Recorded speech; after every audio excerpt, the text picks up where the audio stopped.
ഈ ഒരു വേനൽ സമയത്ത് ആൾക്കാരെല്ലാം ഏറ്റവും കൂടുതൽ ചർച്ച ചെയ്യപ്പെടുന്ന ഒരു ടോപ്പിക്കാണ്, അതായത് 2024 ലോക്സഭ ഇലക്ഷൻ. അപ്പോൾ ഈ ഒരു ഇലക്ഷന് മുന്നിട്ട് പല പാർട്ടികളും, അതായത് ഭരണപക്ഷ പാർട്ടികളും പ്രതിപക്ഷ പാർട്ടികളും മാറി മാറി അങ്ങോട്ടും ഇങ്ങോട്ടും അവരുടെ പലതരത്തിലുള്ള വിമർശനങ്ങൾ പറഞ്ഞു വരുന്നുണ്ട്. അപ്പോൾ ഇതിൽ ഏറ്റവും കൂടുതൽ ഇപ്പോൾ ഹോട്ട് ടോപ്പിക്കായി റൺ ചെയ്യുന്നതാണ് കച്ചത്തീവ് എന്ന് പറയപ്പെടുന്ന ഇന്ത്യയുടെയും ശ്രീലങ്കയുടെയും നടുവിലുണ്ടായിരുന്ന ഇന്ത്യയുടെ ഒരു ഐലാൻഡ് 1970കളിൽ കോൺഗ്രസ് പാർട്ടി ശ്രീലങ്കയ്ക്ക് വെറുതെ കൊടുത്തു.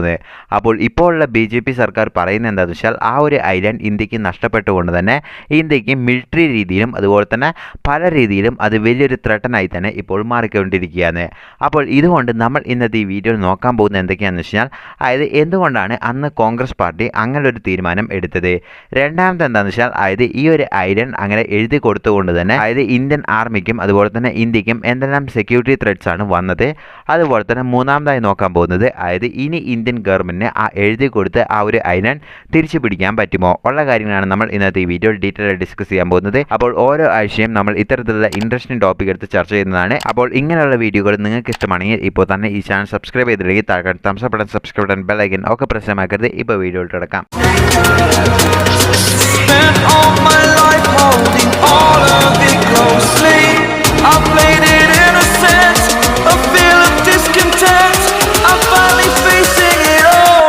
ഈ കച്ചത്തീവ് ആരുടേതായിരുന്നു എന്ന് നമുക്ക് ആദ്യം നോക്കാം. അതായത് ശ്രീലങ്കേൻ്റെ ആയിരുന്നോ അല്ലെങ്കിൽ ഇന്ത്യയുടെ ആയിരുന്നോ എന്ന് നമുക്ക് നോക്കാം. അപ്പോൾ ഈ ഒരു കച്ചത്തീവ് എന്ന് പറയപ്പെടുന്ന ഈ ഒരു ഐലൻഡ് ഇന്ത്യയുടെ രാമേശ്വരത്തിനും അതുപോലെ തന്നെ ശ്രീലങ്കയുടെ ജഫ്ന എന്ന് പറയപ്പെടുന്ന ആ ഒരു സ്ഥലങ്ങളുടെ രണ്ടിൻ്റെയും നടുക്ക് ഒരു ചെറിയൊരു ഐലൻഡാണ് ഈ കച്ചത്തീവ് എന്ന് പറയപ്പെടുന്ന ഈ ഒരു സ്ഥലം. അപ്പോൾ രാമേശ്വരത്തിൽ നിന്ന് 12 മൈൽ ദൂരവും അതുപോലെ തന്നെ ശ്രീലങ്കയുടെ ജഫ്ന എന്ന് പറയപ്പെടുന്ന ആ ഒരു സ്ഥലത്ത് നിന്ന് ഏകദേശം 10.5 മൈൽ ദൂരമാണ് ഇതിലോട്ട് ഉള്ളത്.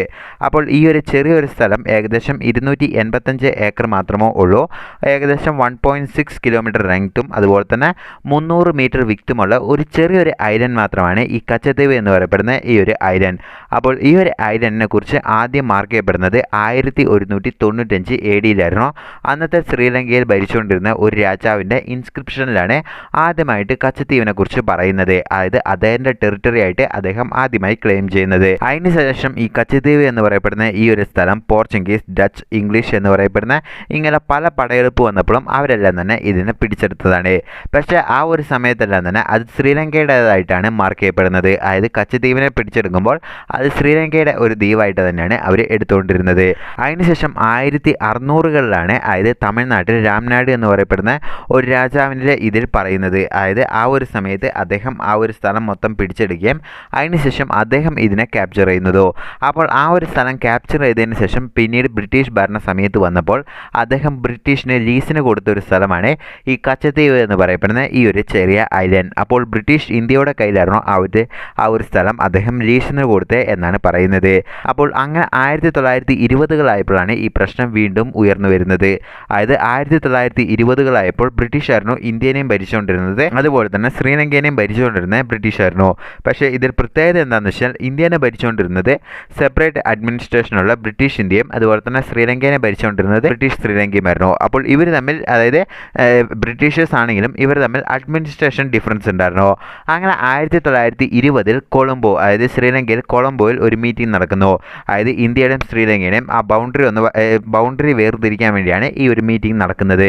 അപ്പോൾ ഈ ഒരു കോൺഫറൻസിന് വേണ്ടി ബ്രിട്ടീഷ് ഇന്ത്യയിലുള്ള അതായത് അഡ്മിനിസ്ട്രേറ്റീവ് ഓഫീസേഴ്സും അതുപോലെ തന്നെ ശ്രീലങ്കയിലുള്ള ബ്രിട്ടീഷ് ഓഫീസേഴ്സ് എല്ലാം ഒരുമിച്ച് കൂടി അവരൊരു മീറ്റിംഗ് നടക്കുന്നു. അപ്പോൾ ഈ ഒരു കച്ചത്തീവ് എന്ന് പറയപ്പെടുന്ന ഈ ഒരു സ്ഥലത്ത് അന്റോണിയസ് ചർച്ച് എന്ന് പറയുന്ന ഒരു ചർച്ചും ഉണ്ട്. അപ്പോൾ ആ ഒരു മീറ്റിംഗ് 1920 കൊളംബോയിൽ നടന്ന ആ ഒരു മീറ്റിംഗിൽ ശ്രീലങ്കയിലുള്ള ബ്രിട്ടീഷേഴ്സ് പറഞ്ഞു, അതായത് ഈ ഒരു സ്ഥലം, അതായത് ഈ കച്ചത്തീവ് ശ്രീലങ്കയ്ക്ക് തരാൻ പറ്റില്ല എന്നുണ്ടെങ്കിൽ ഈ മീറ്റിംഗ് ഇവിടെ വെച്ച് തന്നെ അവസാനിപ്പിക്കാം, ഇത് മുന്നോട്ട് പോകാൻ പറ്റില്ല എന്ന് ബ്രിട്ടീഷ് ഇന്ത്യനോട് പറഞ്ഞു.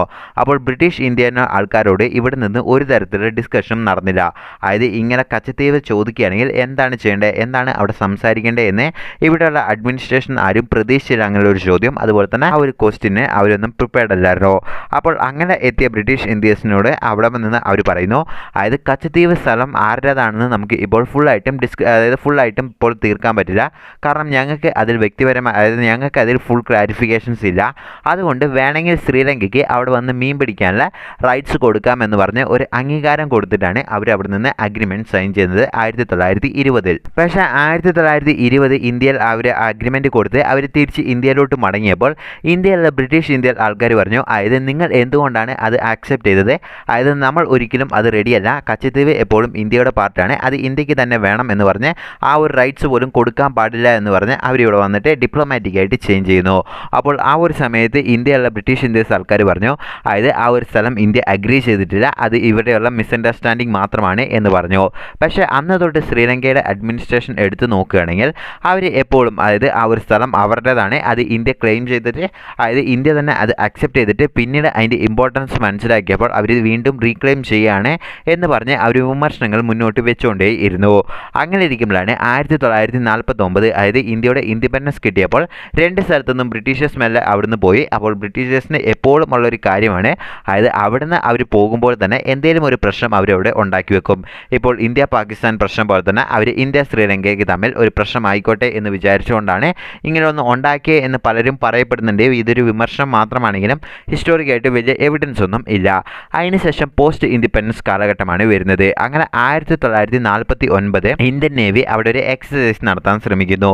അതായത് ആ ഒരു എക്സസൈസിൽ ഇന്ത്യൻ നേവി എന്താ ഉദ്ദേശിച്ചതെന്ന് വെച്ചാൽ അതായത് ചുറ്റുമുള്ള കടലിലെല്ലാം പോയി ആ ഒരു സ്ഥലത്തോട്ട് ബോംബ് എറിഞ്ഞ് പരിശീലിക്കാം എന്ന് പറഞ്ഞുകൊണ്ടാണ് അവരൊരു എക്സസൈസ് പ്ലാൻ ചെയ്യുന്നത്. അപ്പോൾ ഈ ഒരു ഡ്രിൽ അവർ പ്ലാൻ ചെയ്തപ്പോൾ തന്നെ ശ്രീലങ്കയിൽ നിന്ന് വലിയ രീതിയിലുള്ള പ്രതിഷേധം ഉയർന്നു.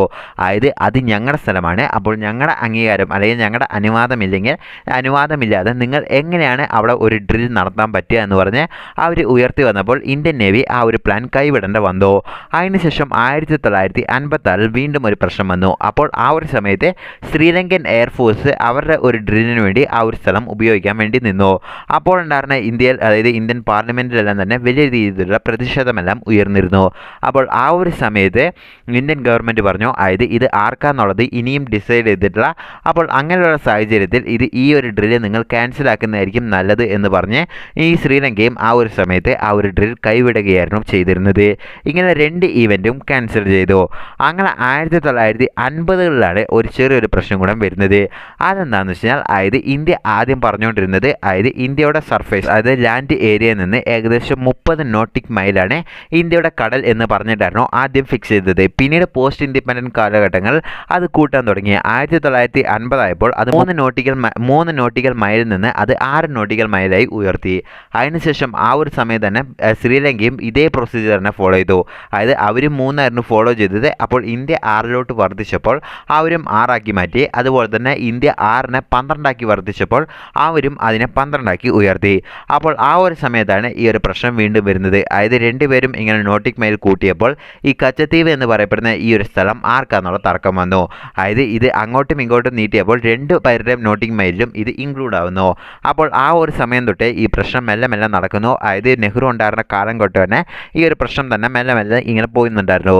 അങ്ങനെയാണ് 1973 ഇന്ദിരാഗാന്ധി അതായത് ശ്രീലങ്കയിലോട്ട് പോകുന്നത്. അപ്പോഴത്തെ ഇന്ത്യൻ പ്രൈം മിനിസ്റ്ററായി ഇന്ദിരാഗാന്ധി ശ്രീലങ്കയിലോട്ട് പോകുന്നത്. സിരിമാവോ ബണ്ടാര നായിക് എന്ന് പറയുന്ന അവരും തമ്മിലുള്ള മീറ്റിംഗ് നടക്കുന്നത്. അപ്പോൾ ഈ ഒരു മീറ്റിംഗ് അതായത് ഈ ഒരു കൊളാറ്റർ മീറ്റിങ്ങിൽ അവർ അതായത് ഇന്ത്യ ഏകദേശം അക്സെപ്റ്റ് ചെയ്തിരുന്നു എന്നാണ് പ്രതിപക്ഷ പാർട്ടികളെല്ലാം പറയുന്നത്.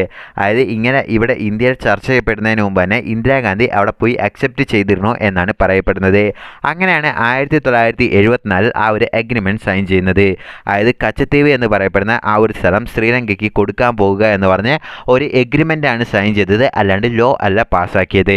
അതായത് പാർലമെൻറ്റിലോ അല്ലെങ്കിൽ ഇന്ത്യൻ പാർലമെൻറ്റിലൊന്നും തന്നെ അതായത് ഇന്ത്യൻ 2 ഹൗസസിലും ഇതിനെക്കുറിച്ച് ഒരു വാക്കെടുപ്പൊന്നും നടക്കാതെ ഇന്ത്യൻ ഗവൺമെൻറ്റും ഇന്ത്യൻ എക്സ്റ്റേണൽ മിനിസ്റ്റേഴ്സും അതുപോലെ തന്നെ ശ്രീലങ്കൻ ഗവൺമെൻറ്റും ശ്രീലങ്കൻ എക്സ്റ്റേണൽ അഫയേഴ്സും കൂടെ ചേർന്ന് നടത്തിയ ഒരു എഗ്രിമെൻറ്റ് മാത്രമാണ് എന്നാണ് പ്രതിഷേധം ഇപ്പോൾ എന്നാണ് എല്ലാവരും പറയുന്നത്. അപ്പോൾ ആ ഒരു സമയത്ത് തന്നെയായിരുന്നു അതായത് ഇന്ത്യ വേഴ്സസ് ശ്രീലങ്ക ഉള്ള ബോർഡറിൻ്റെ ആ പാർക്ക് സ്ട്രൈറ്റിലൂടെ ലൈൻ ഓഫ് കൺട്രോൾ എല്ലാം തന്നെ അവർ പറയുന്നത്. അതായത് ഇന്ത്യ ഇൻഡിപെൻഡൻസ് കിട്ടിയിട്ടുണ്ടെങ്കിലും ഇന്ത്യയുടെ ബോർഡറെല്ലാം തന്നെ ആദ്യത്തെ ഘട്ടങ്ങളിലൊന്നും പിരിച്ചിട്ടില്ലായിരുന്നു. അപ്പോൾ ആ ഒരു സമയത്തായിരുന്നു ഇന്ത്യയുടെ പാർക്ക് സ്ട്രൈക്കിൻ്റെ എല്ലാം ബോർഡർ പിരിക്കുന്നതും അതുപോലെ തന്നെ കച്ചത്തീവ് കൊടുക്കുന്നതും. അപ്പോൾ ഈ ഒരു കച്ചത്തീവ് കൊടുക്കുമ്പോൾ ഒരു ഇമ്പോർട്ടൻ്റ് ആയ 2 എഗ്രിമെൻറ്റ് അതിൽ ചെയ്തിട്ടുണ്ടായിരുന്നു. അതായത് 2 ക്ലോസ് എന്തൊക്കെയായിരുന്നു എന്ന് വെച്ച് കഴിഞ്ഞാൽ അതായത് ഈ കച്ചത്തീവ് എന്ന് പറയപ്പെടുന്ന ഈ ഒരു സ്ഥലത്ത് ഒരു ചർച്ച് ഉണ്ട്, അന്റോണിയസ് എന്ന് പറയുന്ന ഒരു ചർച്ച് ഉണ്ട്.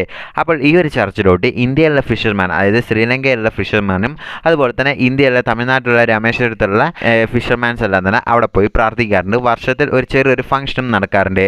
അപ്പോൾ ആ ഒരു ഫംഗ്ഷന് യാതൊരുവിധ വിസയും ശ്രീലങ്കൻ ഗവൺമെൻറ് കൊടുക്കേണ്ട ആവശ്യമില്ല. ഇന്ത്യൻ ഫിഷർമാൻസിനെല്ലാം ഡയറക്റ്റായിട്ട് അവിടെ പോയി പ്രാർത്ഥിക്കാൻ പറ്റും എന്നുള്ളൊരു എഗ്രിമെൻറ്റ് ആദ്യം സൈൻ ചെയ്തു. അതുപോലെ തന്നെ ഈ ഒരു സ്ഥലത്തെല്ലാം തന്നെ മീൻ പിടിക്കാനും അതുപോലെ തന്നെ ഫിഷർമാനെല്ലാം എത്തിച്ചേരാനും അതായത് ഫിഷർമാനെല്ലാം പോകാൻ പറ്റും എന്ന് പറഞ്ഞ് ഒരു ക്ലോസും കൂടെ ആഡ് ചെയ്തിട്ടാണ് 1974 ആ ഒരു എഗ്രിമെൻറ്റ് സൈൻ ചെയ്യുന്നത്. പിന്നീട് 2 വർഷം കഴിഞ്ഞപ്പോൾ അതായത് 1975 ആയപ്പോൾ തന്നെ ഇന്ത്യയിൽ എമർജൻസി ഡിക്ലെയർ ചെയ്തു. അങ്ങനെ 1976 മാർച്ച് 23 വീണ്ടും ഒരു എഗ്രിമെൻറ്റ് സൈൻ ചെയ്യുന്നു. അതായത് ഈ ഒരു സമയത്ത് എടുത്തു പറയേണ്ടത് എന്താണെന്ന് വെച്ചാൽ ഇന്ത്യയിൽ എമർജൻസി പീരീഡ് ആയിരുന്നു. അപ്പോൾ ആ ഒരു സമയത്ത് ഇന്ത്യയിലെ പ്രതിപക്ഷ പാർട്ടികൾക്കെല്ലാം തന്നെ വോയിസ് ഇല്ലായിരുന്നു എന്നുള്ളതാണ് ഹൈലൈറ്റ്. അപ്പോഴും ഇന്ത്യൻ ഗവൺമെൻറ് അല്ല, അതായത് ഇന്ത്യൻ ഗവൺമെൻറ് മാത്രം എടുത്ത തീരുമാനമാണ്. അതായത് ഒന്നെങ്കിൽ ഇന്ദിരാഗാന്ധിയുടെ വ്യക്തിപരമായ താല്പര്യത്തിൽ അല്ലെങ്കിൽ ഇന്ത്യൻ ഗവൺമെൻറ് ഇന്ത്യൻ എക്സ്റ്റേണൽ അഫയേഴ്സിൻ്റെയും ഒരു വ്യക്തിപരമായ തീരുമാനം മാത്രമാണ് 1976 എടുത്തതും. കാരണം എമർജൻസി പീരീഡ് നിൽക്കുന്ന ആ ഒരു സമയത്തായിരുന്നു. പക്ഷേ ഈ ഒരു പീരീഡിൽ എടുത്ത ആ ഒരു എഗ്രിമെൻറ്റിൽ ഒരു 2 പോയിന്റ് അവർ മിസ് ചെയ്തു. അതെന്തായിരുന്നു വെച്ചാൽ നേരത്തെ എഗ്രിമെൻറ്റിൽ അവർ പറഞ്ഞു അതായത് അവിടെ പോയിട്ട് പ്രാർത്ഥിക്കാനില്ല തന്നെ യാതൊരുവിധ വിസയും വേണ്ടാന്ന്. പക്ഷേ രണ്ടാമത്തെ എഗ്രിമെൻറ്റിൽ അതൊന്നും ചേർത്തിട്ടില്ല. രണ്ടാമത്തെ കാര്യം എന്താണെന്ന് വെച്ചാൽ മീൻ പിടിക്കാൻ വേണ്ടി ഇന്ത്യയിലുള്ള രാമേശ്വരത്തുള്ള ആൾക്കാർക്കെല്ലാം പോകാമെന്ന്. അപ്പോൾ ഈ 2 പോയിന്റും ഇല്ലാതെയാണ് രണ്ടാമത്തെ എഗ്രിമെൻറ്റ് സൈൻ ചെയ്യുന്നത്. അപ്പോൾ ഇതിനെ തുടർന്നാണ് ശ്രീലങ്കയിലുള്ള ആൾക്കാർ പറയുന്നത്, അതായത് ശ്രീലങ്കൻ ഗവൺമെൻറ് പറയുന്നത് അതായത് രണ്ടാമത്തെ ക്ലോസിൽ നമ്മൾ ക്ലിയറായി പറഞ്ഞിട്ടുണ്ട് അതായത് ഇന്ത്യയിലുള്ള ഫിഷർമാനെല്ലാം അവിടെ കയറ്റില്ല എന്ന്. പക്ഷേ അവിടെ ചർച്ചയിൽ പോകാൻ പാടില്ല എന്ന് പറഞ്ഞിട്ടുണ്ടെങ്കിലും അതിനുശേഷം ശ്രീലങ്കൻ ഗവൺമെൻറ് തന്നെ അതിലോട്ട് വിസ ഇല്ലാതെ അവർക്ക് പെർമിഷൻ എല്ലാം കൊടുത്തു. പക്ഷേ മീൻ പിടിക്കാൻ മാത്രം അവർ പെർമിഷൻ കൊടുത്തില്ല. കാരണം അത്രമാത്രം അതായത് ഒരു റിസോഴ്സസ് ഫുൾ നിറഞ്ഞ ഒരു സ്ഥലമാണ് ഈ ഒരു കച്ചദ്വീപ് എന്ന് പറയപ്പെടുന്ന ആ ഒരു ഐലൻഡിന് ചുറ്റും. കാരണം അത്രമാത്രം മീനുകൾ കൂടുതലും കണ്ടുവരുന്ന ഒരു സ്ഥലമാണെന്നാണ് അതായത് മീൻ പിടിക്കുന്ന ആൾക്കാരെല്ലാം പറയുന്നത്. ഇപ്പോൾ ഈ ഒരു കാര്യത്തിനെ കുറിച്ച് കോൺഗ്രസ് പറയുന്നത് എന്താണെന്ന് വെച്ചാൽ അതായത് ഈ ഒരു കച്ചദ്വീപ് എന്ന് പറയപ്പെടുന്ന ഈ ഒരു ഐലൻഡ് ഇന്ത്യ കൊടുത്തിട്ടുണ്ടെങ്കിലും അതിന് പകരമായിട്ട് ശ്രീലങ്കേൻ്റെ കയ്യിലുണ്ടായിരുന്ന വാഡ്ഗെ ബാങ്ക് എന്ന് പറയപ്പെടുന്ന ആ ഒരു സ്ഥലം അതായത് കന്യാകുമാരിക്ക് അടുത്തുള്ള ആ ഒരു സ്ഥലം ഇന്ത്യക്ക് തിരിച്ചു മേടിച്ചതിന് ശേഷം മാത്രമാണ് ഈ ഒരു കച്ചദ്വീപ് കൊടുത്തത്. അപ്പോൾ ഈ വാഡ്ഗെ ബാങ്ക് എന്ന് പറയപ്പെടുന്ന ആ ഒരു സ്ഥലത്ത് ഏറ്റവും കൂടുതൽ ഓയിൽ റിസോഴ്സും ഉള്ള ഒരു സ്ഥലമാണ്. അത് ഇന്ത്യക്ക് എന്തുകൊണ്ടും നേട്ടമായിരുന്നു എന്നാണ് പറയുന്നത്. അപ്പോൾ ഇതിനെ തുടർന്നാണ് ഇപ്പോൾ വീണ്ടും വലിയൊരു പ്രതിഷേധം ഇപ്പോൾ തമിഴ്നാട്ടിൽ ഉയർന്നത്. ഇതിൻ്റെ കാരണം എന്താണെന്ന് വെച്ചാൽ അതായത് തമിഴ്നാട്ടിൽ ഇത് പണ്ട് തൊട്ടേ ഒരു ഡിബേറ്റ്ഫുൾ ടോപ്പിക്കാണ്. അതായത് DMK പീരീഡിലാണ് അപ്പോഴത്തെ DMK പീരീഡിലാണ് ഈ കച്ചദ്വീപ് നഷ്ടപ്പെട്ടതും.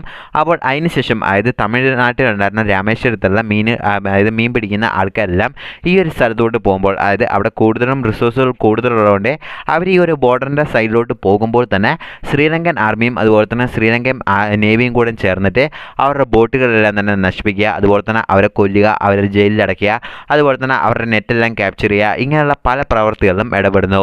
അപ്പോൾ ഇതുകൊണ്ട് എന്താ സംഭവിക്കുന്നതെന്ന് വെച്ചാൽ അതായത് ഇവിടെയുള്ള ഫിഷർമാനെല്ലാം തന്നെ അവിടെ ആക്സസ് ചെയ്യാൻ പറ്റുന്നില്ല. അപ്പോൾ ഇതിനെ തുടർന്നാണ് വലിയ രീതിയിലുള്ള പ്രശ്നം അതായത് ഇത് പൊളിറ്റിക്കലായി മാറാൻ തുടങ്ങിയത്. അതായത് അന്ന് ഇന്ത്യ കൊടുത്തിട്ടില്ലായിരുന്നെങ്കിൽ ഇന്നും അവിടെ പോയി മീൻ പിടിക്കാനുള്ള റൈറ്റ്സ് എല്ലാം അതായത് ഇന്ത്യൻ ഫിഷർമാന് ഉണ്ടാവുമായിരുന്നു എന്നാണ് പറയുന്നത്. അപ്പോൾ ഇതിനെ തുടർന്ന് അതായത് ഈ ഒരു മീൻ പിടിക്കുന്നതിന് മാത്രമാണ് പ്രശ്നം എന്ന് ചോദിച്ചു കഴിഞ്ഞാൽ ഇതിൻ്റെ ഡിസഡ്വാൻറ്റേജ് എന്തൊക്കെയാണെന്ന് നോക്കാം.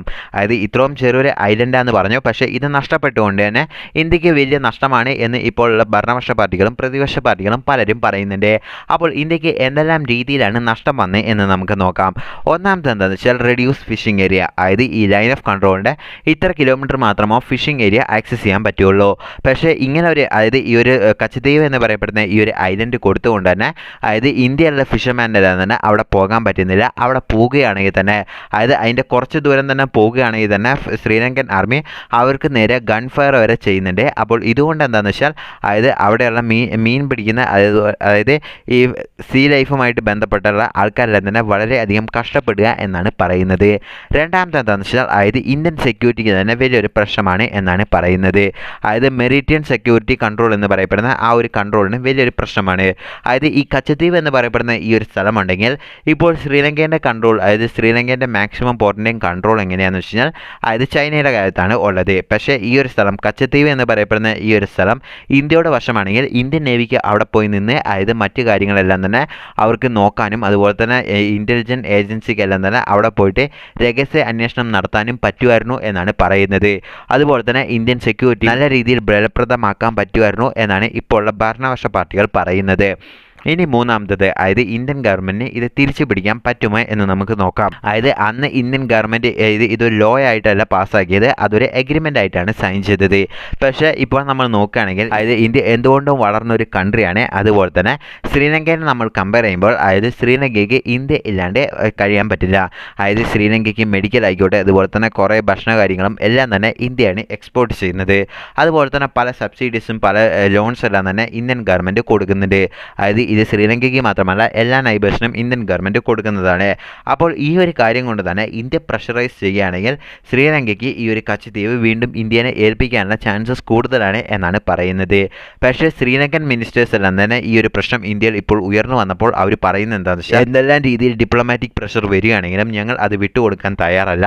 അത് എന്നും അതായത് ശ്രീലങ്കയുടെ പാർട്ടാണോ അത് ഇനി ഒരിക്കലും ഇന്ത്യക്ക് റീക്ലെയിം ചെയ്യാൻ പറ്റില്ല. അതായത് നിങ്ങൾ ഒരിക്കൽ കൊടുത്തിട്ട് അത് വീണ്ടും റീക്ലെയിം ചെയ്യാൻ ഇത് എന്താണെന്നാണ് അവിടെയുള്ള മിനിസ്റ്റേഴ്സ് പറയുന്നത്. അപ്പോൾ എന്തുകൊണ്ടും അതായത് ആ ഒരു സമയത്തെല്ലാം തന്നെ ഇത് കൊടുത്തത് ഒരു ബ്ലണ്ടറായി എന്ന് നിങ്ങൾക്ക് തോന്നുന്നുണ്ടോ? അതുപോലെ തന്നെ അന്ന് കൊടുത്തിട്ട് ആ വാഡ്ഗെ ബാങ്ക് എന്ന് പറയപ്പെടുന്ന ആ ഒരു സ്ഥലം വാങ്ങിയതായിരുന്നു, അതൊരു വലിയൊരു അതായത് പ്രോഫിറ്റബിൾ ആയിരുന്നോ എന്നാണ് എൻ്റെ ഒരു ചോദ്യം. അപ്പോൾ നിങ്ങൾ എന്താണ് വിചാരിക്കുന്നത്? കമന്റ് ബോക്സിൽ മെൻഷൻ ചെയ്യുക. അപ്പോൾ ഇത്തരത്തിലുള്ള ടോപ്പിക്കുകളെല്ലാം തന്നെ നിങ്ങൾക്ക് എന്തെങ്കിലും അടുത്ത ആഴ്ചയിൽ ഡിസ്കസ് ചെയ്യണമെന്നുണ്ടെങ്കിൽ ഇപ്പോൾ തന്നെ കമൻറ്റ് ചെയ്യുക. നമ്മൾ അടുത്ത ആഴ്ച അതിന് സെപ്പറേറ്റ് ആയിട്ട് ഒരു വീഡിയോ ചെയ്യുന്നതാണ്. അപ്പോൾ വീഡിയോ ഇഷ്ടപ്പെടുകയാണെങ്കിൽ താഴ്ക്കാൻ thumbs up button, subscribe button, bell icon ഒക്കെ പ്രസ് ചെയ്യാൻ മറക്കരുത്. See you next video. Until then, bye from Ashwin.